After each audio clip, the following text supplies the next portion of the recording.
This story begins in a school where a girl is lost in thoughts about her brother. Her daydreaming is interrupted when another girl bursts into the classroom, frantically grabbing everyone's attention. She excitedly shares that she's just seen the cutest guy in the office, who turns out to be a new transfer student and a third year. As soon as the first girl hears this, she realizes it must be her brother. Before we learn more, she narrates how her brother was believed to have died in a plane crash with their parents, but he miraculously returned after 10 long years. When she first saw him again, she could hardly believe her eyes, and their grandfather reacted similarly. Her brother smiled at her and asked if she was his sister, Dion. Suddenly, Dion is pulled from her flashback by a group of girls trying to bully her. These troublemakers demand that she hand over the gym uniform she brought. Dion attempts to reason with them, explaining that if she gives it up, she won't have anything to wear. This blonde just snickers at her and starts yelling, her voice so loud that even the other girls in the classroom can't ignore the ruckus. Without any good reason, Blonde finally goes too far and smacks Dion on the head, making it clear that she better hand over the uniform or else she'll stop being nice. No one dares challenge her, not even the other girls, who wisely opt for a don't get involved policy. Poor Dion is left to endure the humiliation, silently complying with Blonde demands. Next up, we're whisked away to Class 2, where a newcomer is stealing the show. This mysterious, handsome transfer student has got everyone swooning and blushing. Even the school bullies can't resist his charms, their sneers softening into awkward smiles. The teacher's plea for friendship and hospitality seems unnecessary. This guy's got the entire class eating out of the palm of his hand. As the new student Jin makes his way to his assigned seat, the other students can't help but feel a pang of jealousy at his striking features. The teacher directs him to an empty seat at the back, and Jin readies himself to settle in. As he walks by, Jae Hong, a redhead, betrays his annoyance. It's clear he's seething with jealousy. The newcomer is stealing the spotlight with his looks. The big guy seated behind Jae Hong gives a subtle signal, and Jae Hong quickly catches on. In a misguided attempt to reclaim attention, Jae Hong extends his foot to trip Jin. However, Jin anticipates the move and halts abruptly, leaving Jae Hong frustrated. Despite perfect timing, his plan flops. Jin shoots Jae Hong a piercing glare but remains silent. The scene shifts to Jin's past, where a blonde advisor cautions him against fighting in Korea. Jin responds, aware of the importance of restraint. The advisor is intrigued by Jin's unexpected words. Jin explains his strategic approach, gathering intel before engaging in combat. His response catches the advisor off guard, sounding alarmingly seasoned. Jin continues sharing his battle-hardened wisdom, honed over years of experience. Jin explains that impulsive decisions can be fatal, a rookie mistake. Major Kong intervenes, clarifying his concern, preventing Jin from brutally beating up any offenders. The teacher notices Jin standing idle and asks if everything's okay. Jin smiles pleasantly, saying he's fine, and ignores Jae Hong. Young Chan Park, the student beside Jin, introduces himself. Jin reciprocates, introducing himself as Ian. Young Chan whispers that Jong Lee is a troublemaker, and Hak Jinju is just as bad. Jin takes note. As the math teacher arrives, Young Chan warns Jin about the upcoming class. Jin thanks him. Jin observes the classroom. Some students take notes, others doze or use smartphones. He glances out the window, seeing students playing. Memories of his mercenary past flood back.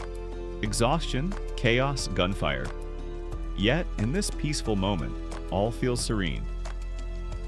As school ends, Dion spots her brother Jin, waiting.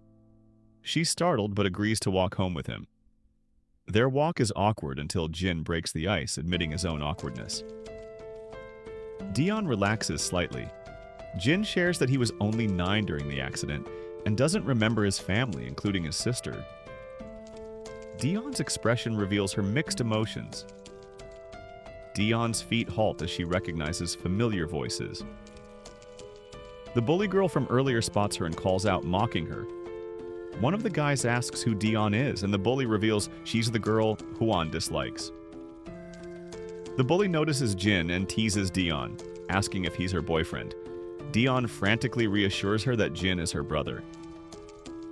Jin gives the bully a cold stare, freezing her. The guy next to her warns Jin to back off. The bully continues ranting, but Jin's glare unnerves her companion.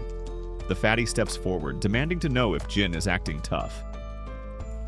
Jin notices the fatty's defenseless stance and vulnerability. Major Kang's words echo in his mind, cautioning against fights. Jin walks away, but the fatty grabs his collar.